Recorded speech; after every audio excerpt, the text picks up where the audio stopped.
রান্না করব বলুন তো? অনেক বেলা হয়ে গেল, রান্না চড়িয়ে দিই। মা, আমার তো বয়স হয়েছে, এখন আমার কাছে শোনার কি দরকার? তোরা নিজে নিজেই আজ থেকে সব সিদ্ধান্ত নিবি, কি করবি না করবি। এ কেমন কথা বলছেন মা? আপনি যতদিন আছেন ততদিন আপনি আমাদের অভিভাবক, আপনি বাড়ির সব সিদ্ধান্ত নেবেন।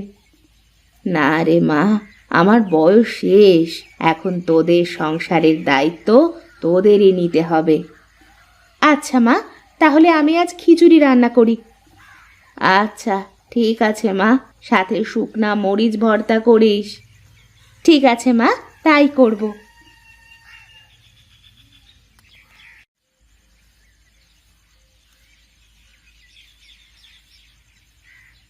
কি রে মালতী, কি করছিস এখানে?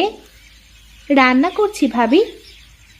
রান্না করছিস তো বুঝলাম, কিন্তু কি রান্না করছিস তাই বল তো। কি আর রান্না করব দিদি, ঘরের সব তরি তরকারি শেষ হয়ে গেছে, তাই খিচুড়ি রান্না করছি। কি? খিচুড়ি? তুই কার কাছে শুনে খিচুড়ি রান্না করছিস শুনি? কেন, খিচুড়িতে কি সমস্যা? তুই রান্না করার আগে আমার কাছে একবার শুনে দেখতে পারতি। আমি তো মায়ের কাছে শুনে এসে তারপরে রান্না করতে বসেছি। এরপর থেকে যে কোনো কাজ করার আগে আমার কাছে শুনে নিবি। কেন, আমি তো মায়ের কাছে শুনে তারপরে রান্না করেছি, আর মা যতদিন বেঁচে আছে ততদিন মা তো এবারের অভিভাবক। তোর এত বড় সাহস, তুই আমার মুখে মুখে কথা বলিস? এখানে সাহসের কি হয়েছে? আমি তো ঠিকই বলেছি।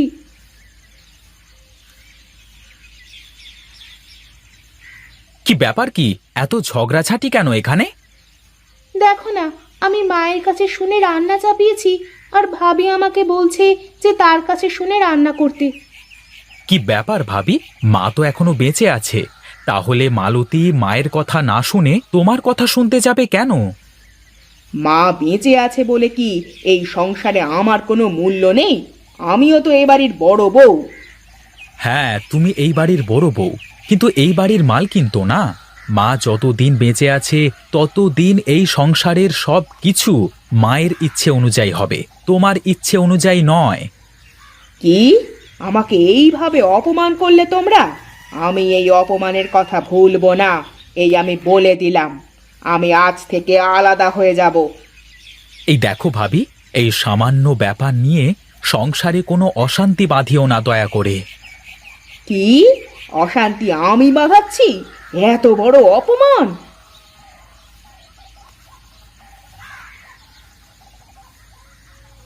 দেখেছো ভাবির ব্যবহার, দেখেছো? প্রতিদিন আমার সাথে এইরকম ব্যবহার করে ভাবি। বাদ দাও তো ভাবির কথা, সে তো অমনি। আমার খুব ক্ষুধা পেয়েছে, আমাকে খেতে দাও। আচ্ছা ঠিক আছে, তুমি ঘরে গিয়ে বসো, আমি খাবার নিয়ে আসছি।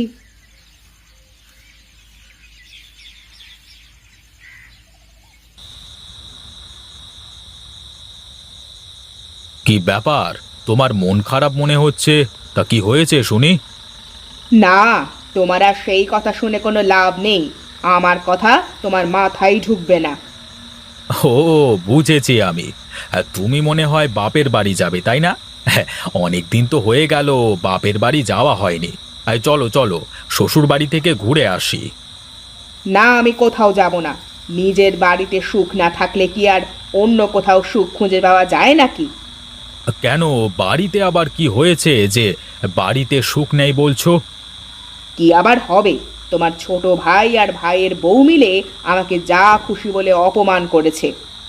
তা কি বলেছে ওরা, বলো তো শুনি। আমি একটু বলেছিলাম যে কোনো কাজ করার আগে আমার কাছে শুনতে, সেই জন্যে আমাকে কত কথা শোনালো। আমি নাকি এই সংসারে অশান্তি বাঁধাই। আরে মা তো এখনো বেঁচে আছেন, তাহলে মায়ের কাছে না শুনে তোমার কাছে কেন শুনবে বলো? সংসারের সবকিছু মা যতদিন বেঁচে থাকবেন ততদিন মাকে সামলাতে দাও, বুঝলে? আমি অত শত বুঝি না। আমি আজ থেকে আলাদা হয়ে যাব। আমি আর এই সংসারে থাকতে পারবো না। তুমি সংসারের চাল চুলো সব ভাগাভাগি করে দাও, আমি আলাদা হয়ে যাব। তুমি কি পাগল হয়ে গেছো নাকি? কি বলছো এসব? এই সামান্য ব্যাপার নিয়ে কি কেউ সংসার ভাগ করে নাকি? আমি জানতাম তুমি আমার কথায় কানই দেবে না। আমাকে অপমান করেছে তো, তোমাকে তো করছে না, তাই তোমার গায়ে জ্বালা বাঁধে না। আচ্ছা আচ্ছা, হয়েছে হয়েছে, কাল আমি সুজয়ের সাথে কথা বলে দেখব। কি হয়েছে বাবা? আমাকে ডেকেছিস কেন তোরা? মা, বড় ভাবি কিন্তু দিন দিন খুব খারাপ ব্যবহার করতে শুরু করেছে। একটু থেকে একটু হলেই আমাকে বলে আলাদা হয়ে যাব, থাকবো না সংসারে। হাতের 5 আঙুল কি আর সমান হয় রে বাবা? বড় বউ একটু খিটখিটে স্বভাবের। সবাই মিলেমিশে থাকাটাই তো সংসারের নিয়ম। শোনো ছোট বৌমা, আমি তোমাকে বলি, সব সময় তুমি একটু ছাড় দিয়ে চলার চেষ্টা করবে, তাহলে দেখবে বড় বউ আর কিছু বলতে পারবে না। না মা, মানুষকে ছাড় দিলে মানুষ আরো মাথায় চেপে বসে, তাই কোনো ছাড় দেওয়া চলবে না। ছাড় দিলে কেউ ছোট হয়ে যায় না রে মা। ছাড় দেওয়া তো অনেক বড় একটা গুণ। এই গুণ সবার ভিতরে থাকে না রে বাবা। আমি কি কম ছাড় দিই নাকি মা? সংসারের সব কাজ প্রায় আমিই করি। বড় ভাবি তো কোনোদিন কোনো কাজ করে না, সে আমাকে তার হাতের পুতুল করে রাখতে চায়। অনেক রাত হয়েছে, এখন তোরা ঘুমা। আমি কাল সকালবেলা এর একটা ব্যবস্থা করে দেব।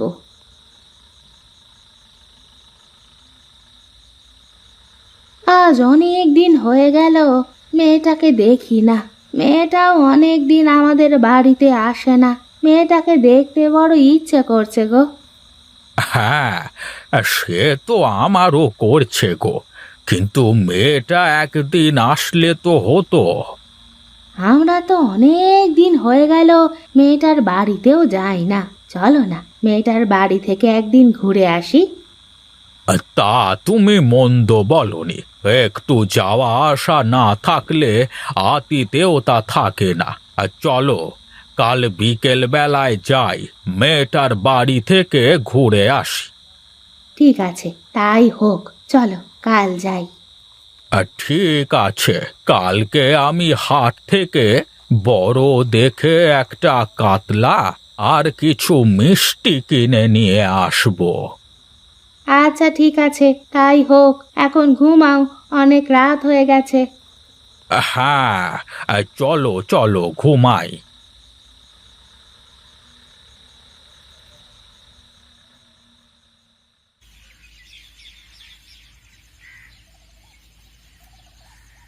ওগো, কোথায় গেলে?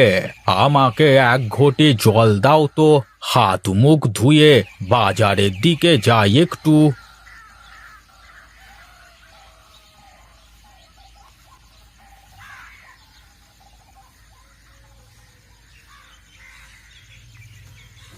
গিন্নি, বাজারের ব্যাগটা দাও তো দেখি, বাজার থেকে ঘুরে আসি।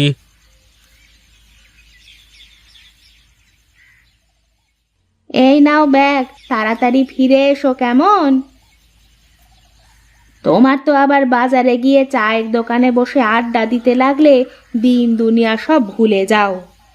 কি আর করব, এই শেষ বয়সে ওখানেই একটু শান্তি মেলে। সব বুড়ো মিলে পুরনো স্মৃতিগুলো একটু ঝালাই করি। তা সব ঠিক আছে, তবে আজ তোমার ঝালাই বাদ দিয়ে তাড়াতাড়ি বাড়ি চলে এসো না গো, মেয়ের বাড়িতে যেতে হবে তো। হ্যাঁ, তুমি সব গুছিয়ে রাখো, আমি বাজার থেকে ফিরে এসেই চলে যাব। আচ্ছা ঠিক আছে, তাই হবে, তুমি এসো।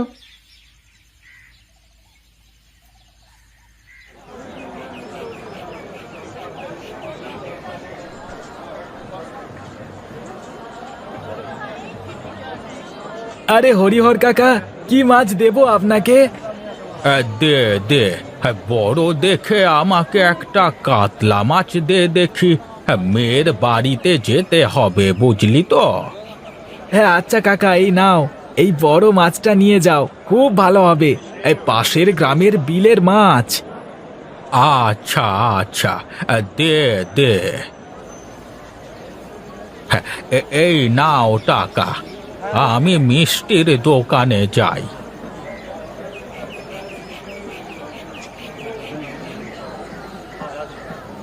এই ভোলা, আমাকে ভালো দেখে কেজি 5 মাছ দে দেখি। হে, এই এত মিষ্টি দিয়ে কি হবে গো হরিহর কাকা? কোথাও যাবে নাকি? হ্যাঁ রে, আমি একটু মেয়ের বাড়িতে বেড়াতে যাব। আচ্ছা আচ্ছা, ঠিক আছে, দাঁড়াও, আমি ভালো দেখে ছানার মিষ্টি দিচ্ছি। আজ সকালবেলায় বানিয়েছি। এই নাও টাকা।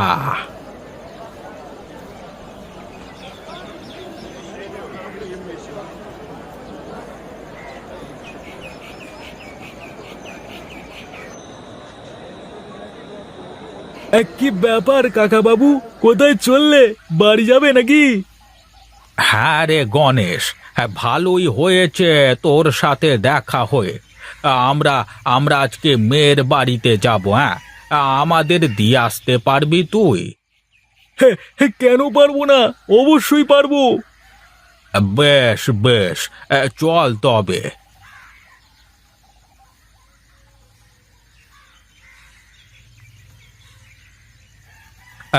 তুই এই জায়গায় দাঁড়া, আমি আসছি তোর কাকিকে ডেকে নিয়ে। কোথায় গো? গাড়ি চলে এসেছে, তাড়াতাড়ি চলে এসো।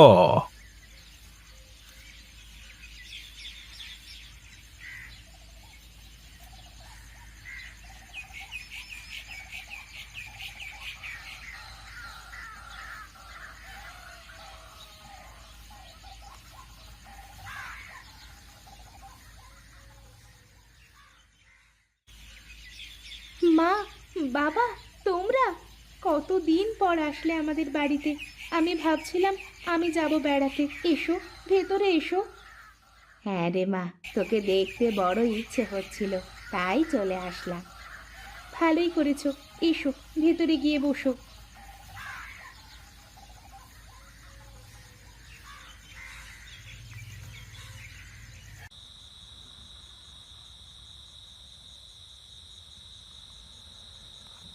জানেন বেয়ান, আপনার মেয়েটা একদম খেতে চায় না, আর ভালো মন্দ খেতেই চায় না। বাপের বাড়ি থেকে ভালো মন্দ না খেলে কি আর খাওয়া যায়? সারা জীবন ঘাস পাতা খেয়ে এসেছে বাপের বাড়ি থেকে, এখন কি করে ভালো মন্দ খাবে? হ্যাঁ, এইবার কিন্তু বেশি বলে ফেলছো তুমি ভাবি। আমাকে অপমান করলে আমি কিছু বলতাম না, কিন্তু তুমি আমার মা বাবাকে কি করে অপমান করতে পারো? আমি খেলে এখানে সব খাবার খেয়ে ফেলতে পারি, কিন্তু তোমার মতন চোখ বুজে আমি খেতে পারি না গো। খেতে পারলে তো খাবি। ঠিক আছে, তাহলে এসো, দেখি কে বেশি খেতে পারে। ঠিক আছে, আজ যদি আমি বেশি খেতে পারি তাহলে আজ থেকে তুই আমার কথা মতো চলবি, বুঝলি? আর যদি আমি জিতি তাহলে তুমি আমার কথা মতো চলবে। আচ্ছা ঠিক আছে, তাই হোক। তোরা কি লাগালি বলতো? থাম, তোরা থাম। ওদেরকে এই প্রতিযোগিতা করতে দিন বেয়ান, তাহলে দুই বউয়ের ঝগড়া যদি থামে।